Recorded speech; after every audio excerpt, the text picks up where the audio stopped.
This is one of sport's great proving grounds, a gateway to glory where heroes are made. Brilliant, absolutely first class.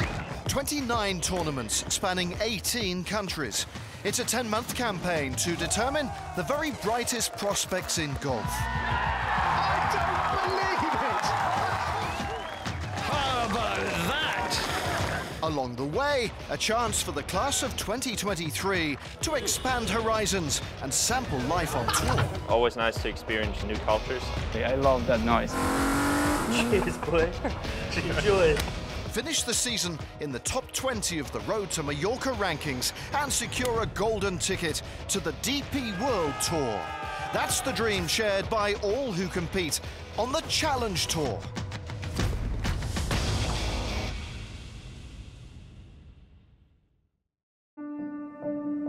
A new dawn breaks on the Challenge Tour. Another week and another opportunity for those looking to achieve greatness in the golfing world. For event number 18 of 29, we find ourselves in Germany, more specifically the tree-lined Par 72 woodland paradise that is Wittelsbacher Golf Club. A stunning venue playing host to the Big Green Egg German Challenge, powered by VCG for the third year running. Navigating their way through the season, the pressure begins to mount for those aiming to make a move upwards in our Road to Mallorca rankings. Of course, a win at this stage for those nearing the top of the table could all but secure a position in the top 20 come season's end. Something not lost on budding South African star Casey Jarvis, whose victory in Austria last week catapulted him to the top of our Road to Mallorca rankings. I think it has sunken in a bit that what I have achieved. I'm trying to soak in every single moment, and you know, wins don't come very often, so and it's my first win as a professional, so yeah, I'm really happy about that. Whilst a win does work towards a top 20 finish and promotion to the DP World Tour, it doesn't guarantee it, as our season opening champion Benjamin Follett-Smith can testify. At 7th in the rankings, the Zimbabwean was still looking to apply pressure as he teed it up for the 17th time this year. Yeah, it was a great experience, and I used what I'd done for the last 2 years to kind of just stay patient and hope for the best at the end of it. And found myself out here on the Challenge Tour thereafter. Played the rest of the South African events, a couple of the DP events, and then came out here. Very pleased with where my game's going, and yeah, hopefully we can just keep getting better. Yes, Follett-Smith still in form and looking to climb further up the top 20. Speaking of which, we see some familiar faces lingering in those final few promotion positions. Jamie Rutherford and Will Enifer, each down 2 places to 18th and 19th respectively. While despite a win earlier in the season, South Africa's Dylan Mostert is now holding on to that final promotion position. And so, with the remainder of the season's story still to be told, let's see how the latest chapter unfolded here in Germany. Talking us through the opening rounds is Kit Alexander. Last week's winner, Casey Jarvis, got off to a slow start, +2 through 6 holes. But he got things moving in the right direction with this birdie at 7 and went on to shoot a level par 72. Road to Mallorca number 7, Benjamin Follett-Smith, made it back-to-back birdies with this one in 9 to turn in 37. He shot 75.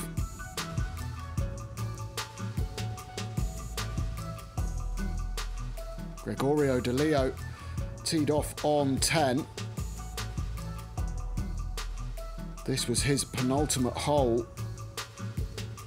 and a beautiful birdie putt took him to -5, but a bogey on 9 meant it was a 68.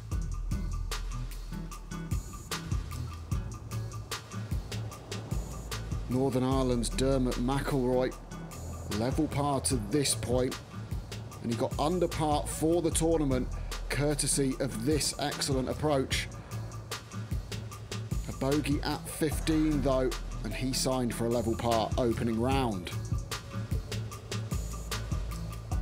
Maximilian Herman was out in the first group of the day, poured this one in for his 5th birdie. Just the one bogey coming on 13, and he was -4. Victor Pastor has missed 6 of the last 7 cuts, but he started well. He had 5 birdies and 1 drop shot on 17, and this great approach into 18. The plan is not gonna change. It's not gonna change a lot, I think. So we'll see if I can go to the fairways and then leave it in the greens. So we'll see if I can make some putts too. Well, the Spaniard made this putt. He rolled it home for a bounce-back birdie to shoot 67. So yet again, a congested leaderboard on the Challenge Tour. Just 2 shots separating the top 10 players after 18 holes. Victor Pastor and Sam Hutspie led the way, but who would seize the initiative on the second day? Mark Hammer shot 75 in the first round. He needed to make something happen in the second. And here he eagled the first, his 10th hole, on his way to a 72. Sebastian Groh also started on 10. So this, his final approach of the day.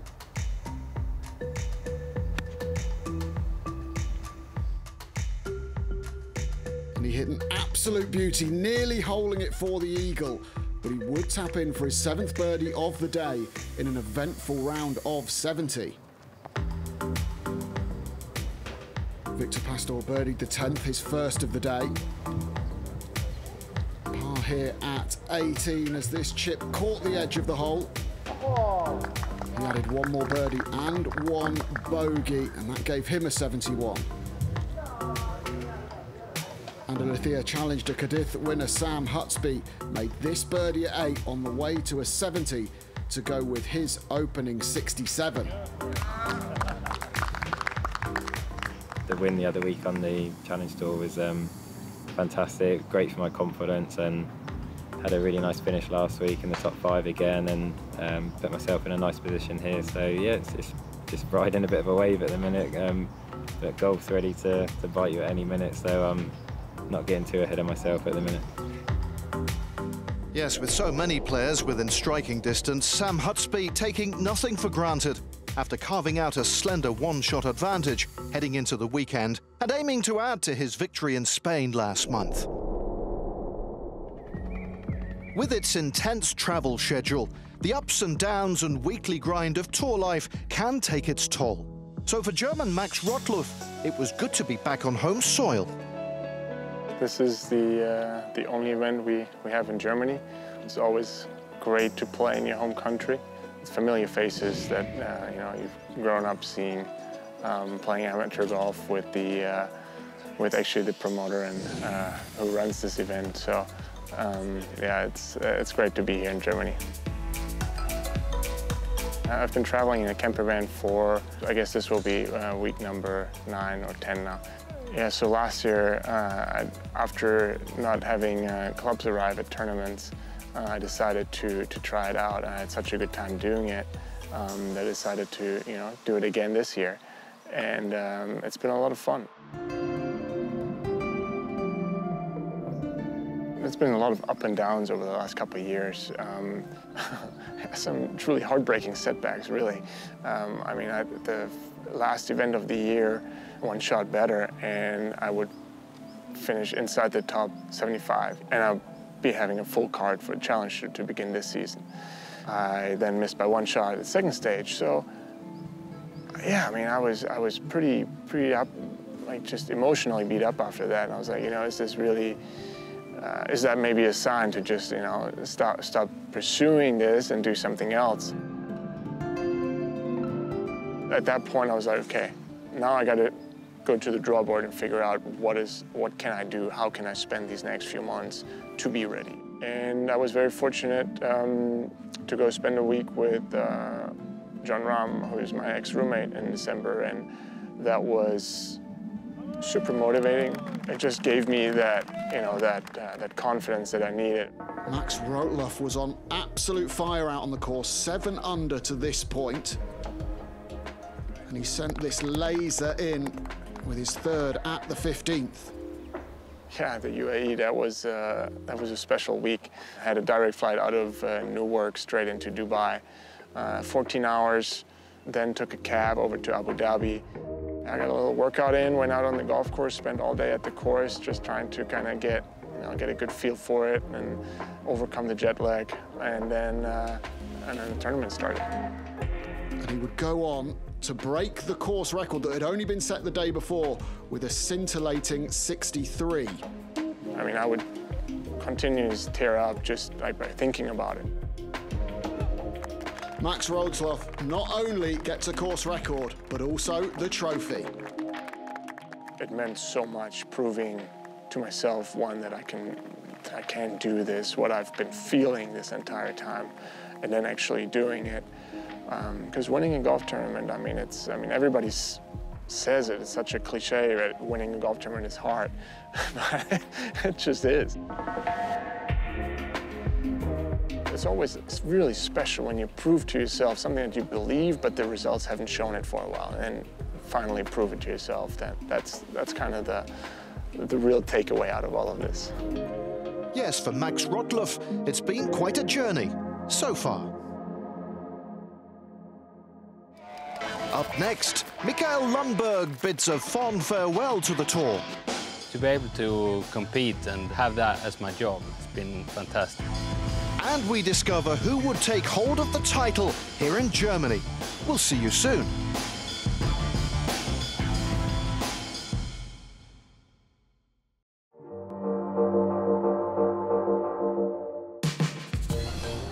Welcome back to our story of the Big Green Egg German Challenge powered by VCG, where it's moving day.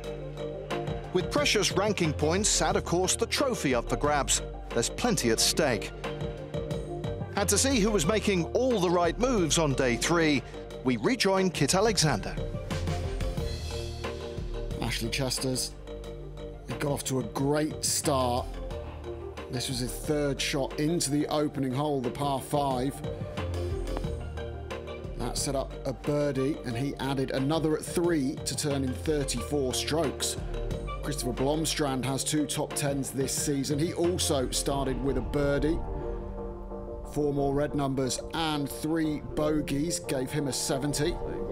As overnight leader Sam Hutsby prepared for his round. See you later, mate. Frederick Birkeland surged through the field with a brilliant 65. That included an eagle at 15 and this birdie on the final hole.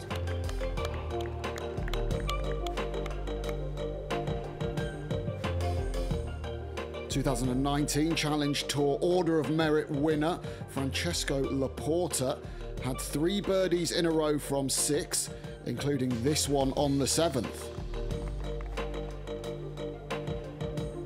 36-year-old Gary Boyd had a really steady third round.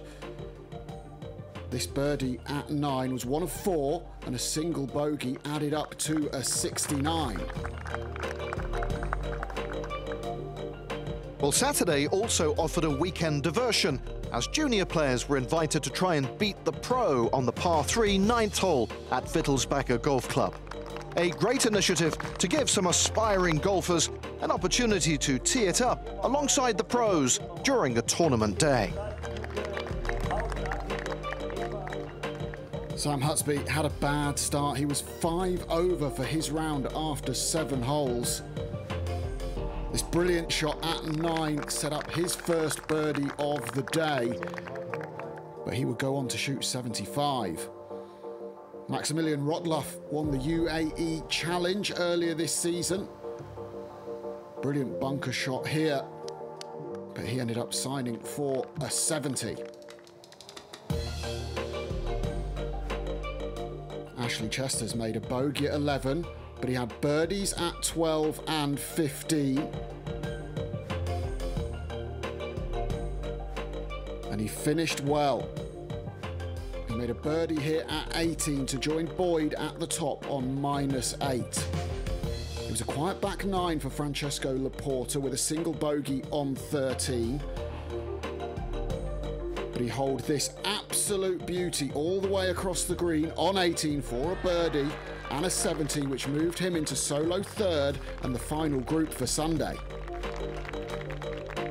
Yes, quite a way for the Italian to wrap up his third round, ensuring Laporta would tee it up alongside the English duo of Ashley Chesters and Gary Boyd in that final group come Sunday.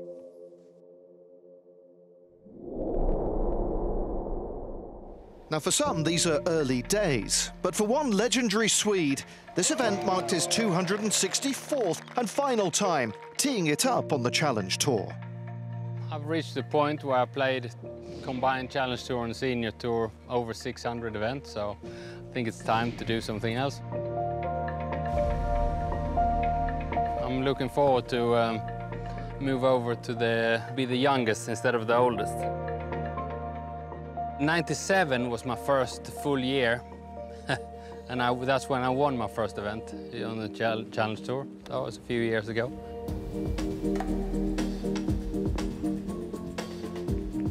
Look at this. This is dream golf from a really top-class player.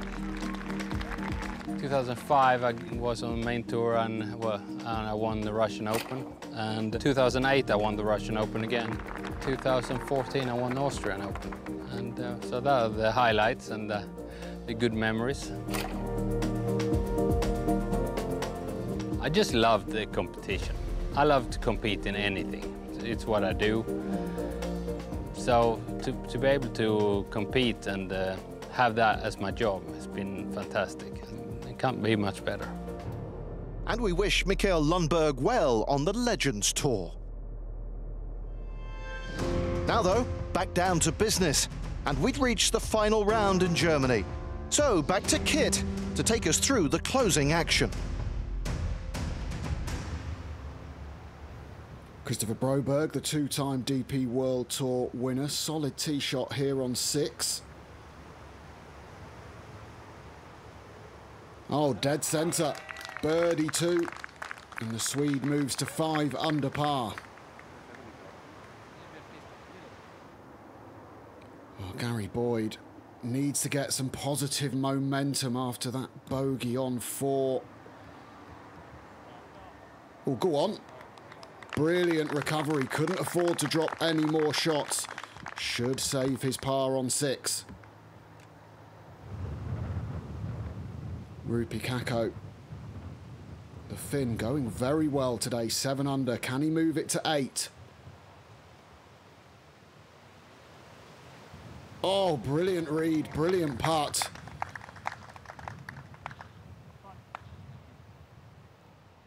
As we heard from the man himself earlier, this would be the final putt of Mikael Lundberg's Challenge Tour career. Fittingly, it was for birdie.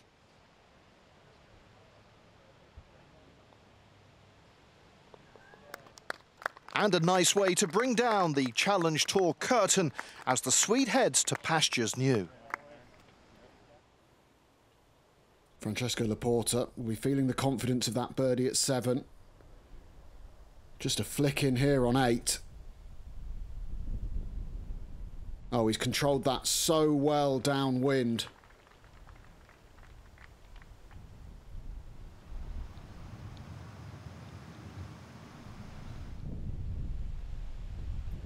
And you can see that wind tugging at the shirt.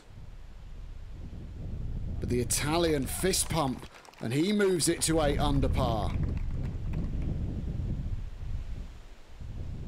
Riding high on the crest of a wave, the Italians on the Challenge Tour at the moment.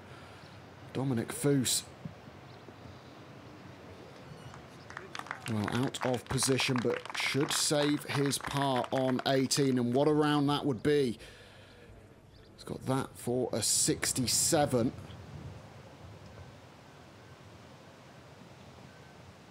Brilliant surge through the field for the German. And that sets the clubhouse target at 6 under.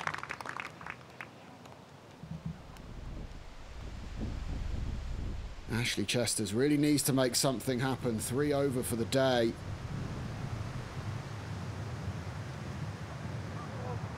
Oh, maybe that's the putt that sparks him into life.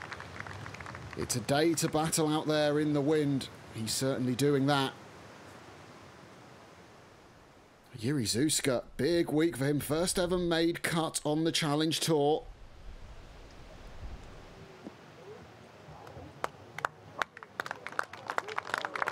And that is a lovely touch from the Czech player on 18.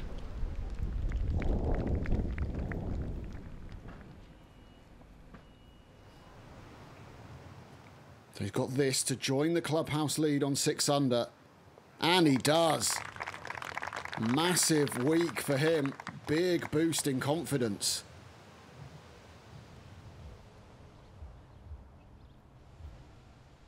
Francesco Laporta with about 10 feet for birdie and the win. Oh, and it's just slid by on the low side. It's only about a foot past, so I think we can give him the par, but that opens the door for Gary Boyd. A birdie here, and we're going to a playoff. Just over 6 feet. No, he's done exactly the same as Laporta. Well, he looks bemused.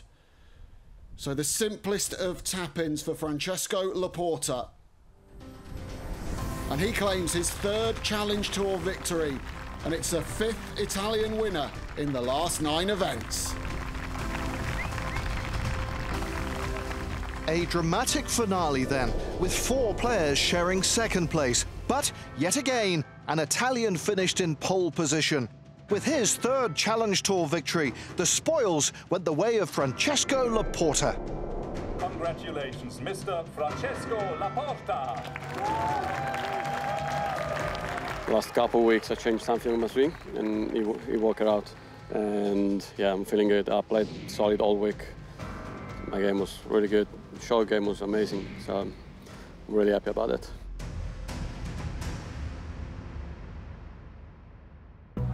Congratulations to Francesco, who went home with the silverware, though a glance at the rankings after 18 events shows it wasn't quite enough to see the Italian into our top 10.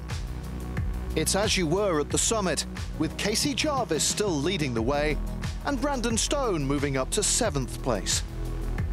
Further back, Ashley Chesters continues his improved streak of late, moving up to 11th spot, and Francesco Laporta's first victory in 4 years sees him climb just inside the top 20.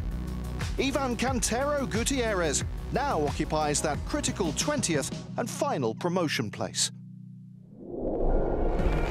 And so ends our time here in Germany. After a thrilling conclusion, memories to cherish, and for some more ranking points to boot.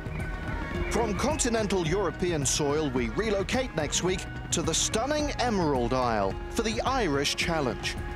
So join us then as the pursuit of promotion to the DP World Tour continues.